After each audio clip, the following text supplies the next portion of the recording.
강릉에서 고성 재진을 잇는 동해북부선 철도 건설 사업이 본격화됐습니다. 논란을 겪던 설악산 구간은 터널로 직선화하기로 했는데 일부 구간에서는 주민 반대가 여전해 해결 방안 마련이 사업의 관건이 될 전망입니다. 국내 겨울 축제를 대표하는 화천 산천어 축제가 이번 주말부터 시작됩니다. 코로나19로 중단된 뒤 3년 만에 다시 개최되는 건데 산천어 잡기부터 전시와 이색 스포츠까지 다채로운 프로그램이 마련되어 있습니다. 해광 지역에 방치됐던 빈집들이 마을 쉼터와 현장 근로자 숙소 등으로 탈바꿈했습니다. 앞으로 교육과 문화, 예술, 복지 등 다양한 분야에 대한 투자가 이뤄질 전망입니다. 5일 고성 공연진항 앞바다에서 2.3톤급 어선이 암초에 자초돼 침몰하는 사고가 발생했습니다. 다행히 선원 2명은 인근 어선에 구조됐습니다.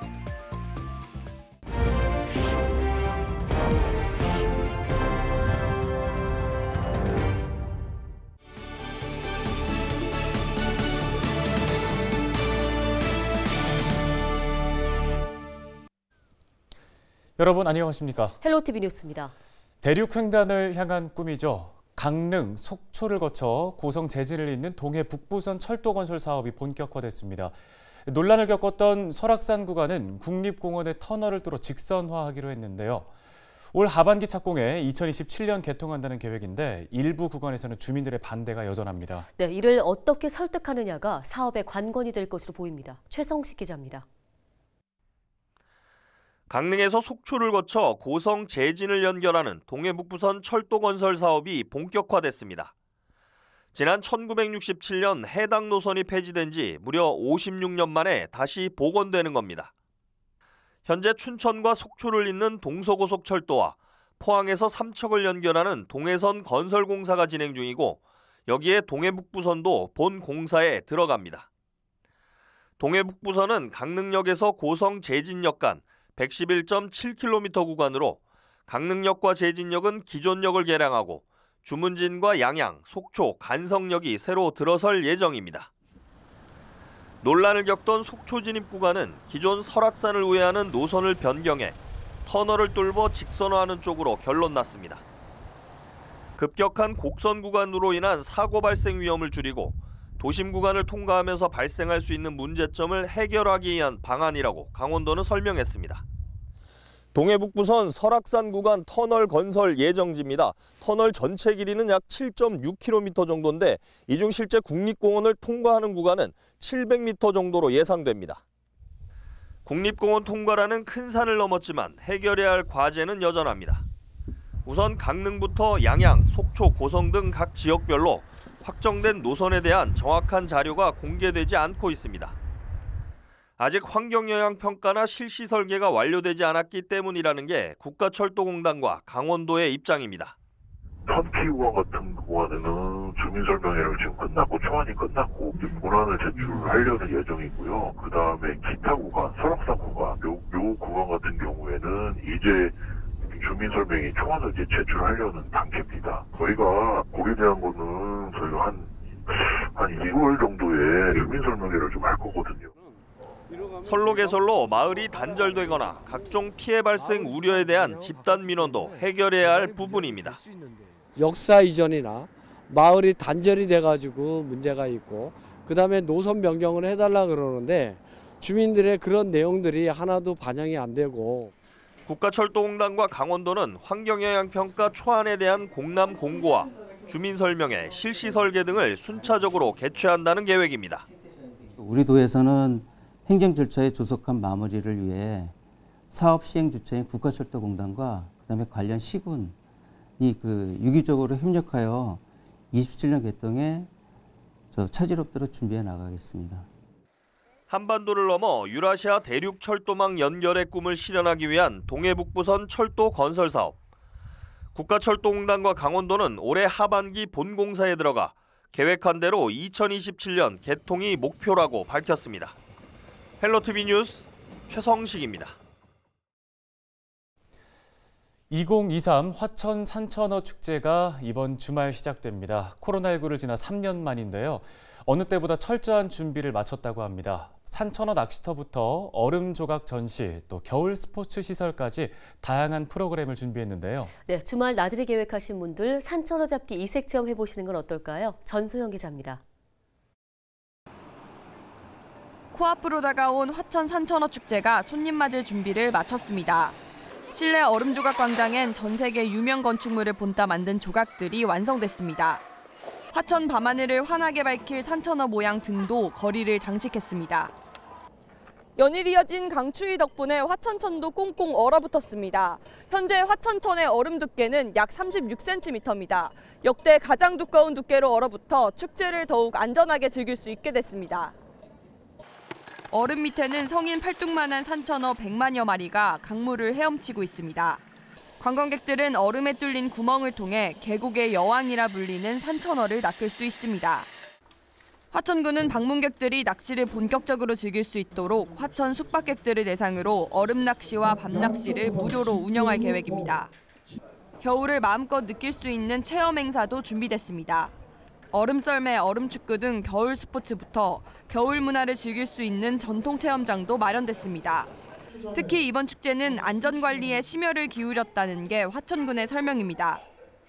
얼음판에서 미끄러지거나 일어날 수 있는 각종 사고에 대해서 재난구조대든지 경찰이라든지 소방서라든지 어려운 시스템을 완벽하게 다 갖췄습니다. 특히 화천 산천어 축제는 오시는 분들한테 대해서 모두가 다 보험을 들어놨습니다.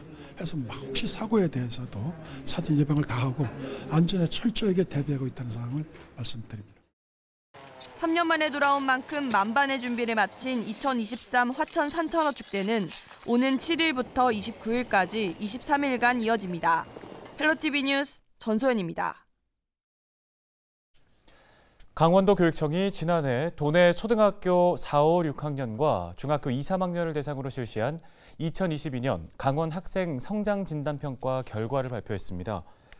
도교육청은 모든 학년에서 수학의 평균 점수가 국어, 영어의 평균 점수보다 4점에서 10점가량 낮게 나타났다고 밝혔습니다.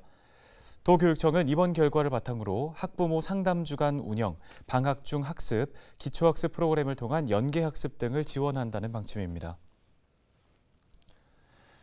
양구군이 일부 초등학교를 대상으로 돌봄교실 운영 시간을 오후 7시까지 연장합니다. 군은 맞벌이 가정의 부담을 덜어주기 위해 그동안 오후 5시까지만 운영하던 돌봄교실을 연장 운영한다고 밝혔는데요.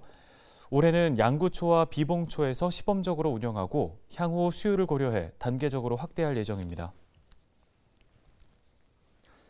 5일 오전 7시 45분쯤 고성군 주강면 공영진항 앞바다에서 2.3톤급 어선이 암초에 좌초돼 침몰하는 사고가 발생했습니다.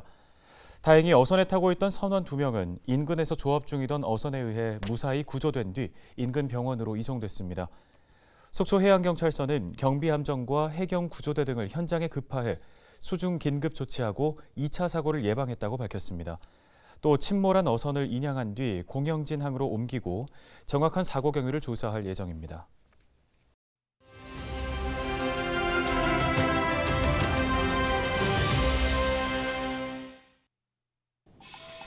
고양이 손이라도 빌리고 싶다. 요즘 여기저기 일터에서 나오는 푸념 섞인 말인데요. 이미 들판과 바다는 외국인 노동력에 의존한 지 오래됐습니다. 그만큼 외국인들이 대접을 받고 있는 실정인 건데요. 다른 산업 현장이라고 다를까요? 오랜만에 호황이 찾아온 조선업계. 일감은 넘치는데 정작 일할 사람을 구하지 못해 외국인을 확보해달라며 아우성입니다. 중소형 공장이나 제조업 분야도 사정은 마찬가지인데요. 그래서 정부가 올해부터 약 20년 묵은 고용 관련 제도를 손보기로 했습니다. 우리나라에 일하러 온 외국인들에게 최대 10년 동안 일할 수 있도록 기회를 보장하기로 한 건데요. 외국인이 일할 수 있는 범위도 더 넓어집니다. 보모와 가사도우미, 간병인과 요양보호사. 이 일은 그동안 내국인과 중국 동포만 할 수 있었던 일인데요. 올해부터는 모든 외국인에게 가사 돌봄을 할 수 있는 길이 열렸습니다. 일부 서비스 업종인 택배 상하차 분야도 앞으로는 합법적으로 외국인 고용이 가능할 것으로 보이는데요. 외국인의 체류 여건도 더 나아질 전망입니다. 기숙사를 제공하거나 주거 환경을 개선해주기로 한 지자체에는 외국인이 우선 배정됩니다. 정부가 고용제도를 손질함에 따라서 이제 산업 현장에 숨통이 트이게 됐는데요.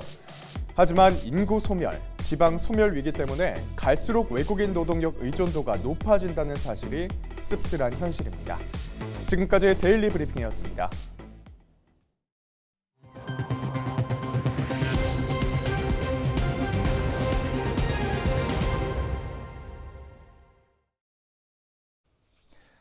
강원도 내 폐광 지역을 돌아다니다 보면 마을에 낡고 허름한 빈집이 있는 걸 종종 볼 수 있습니다. 네, 강원도가 지난해 처음으로 폐광 지역 개발 기금을 투입하면서 완전히 새로운 공간으로 재탄생했는데요. 김수아 기자가 다녀왔습니다.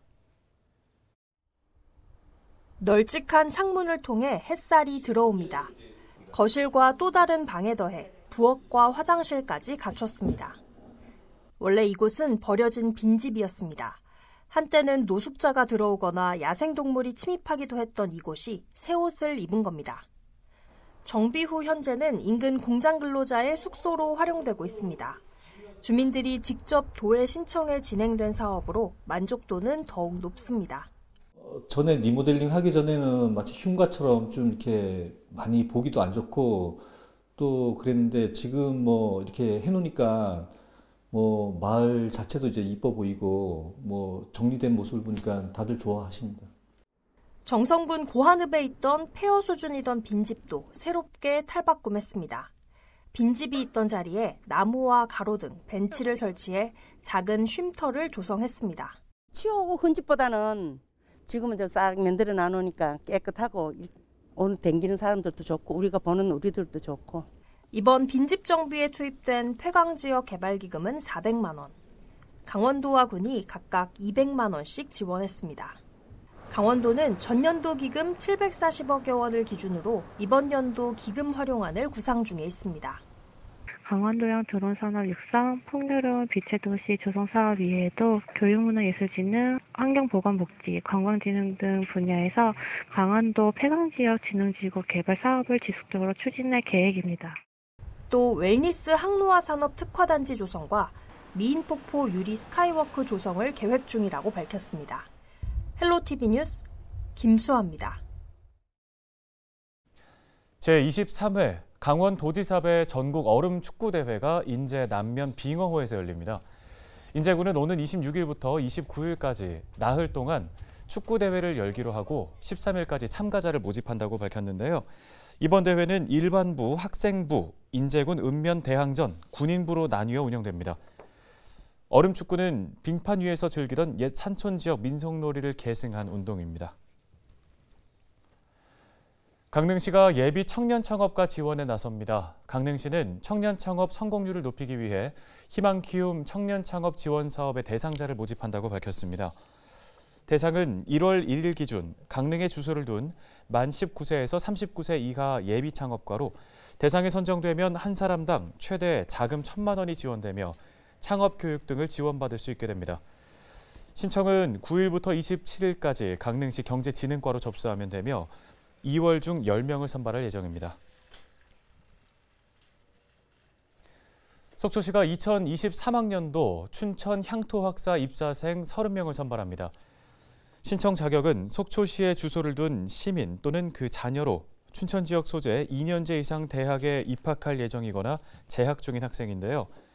또 고성군도 춘천 지역 소재 대학에 합격한 지역 내 신입생과 재학생 30명을 향토학사 입사생으로 선발합니다. 이들 향토학사는 강원대 춘천 캠퍼스 내에 있으며 대상자는 수시와 정시로 나눠 각각 선발합니다. 태백시가 27일까지 청년 후계농을 선발하고 영농정착 지원 사업 신청을 받습니다. 사업 신청 대상은 만 18세 이상, 만 40세 미만으로 2020년 1월 1일 이후 농업경영체 경영주 등록자 또는 독립경영 예정인 태백시 실제 거주자입니다.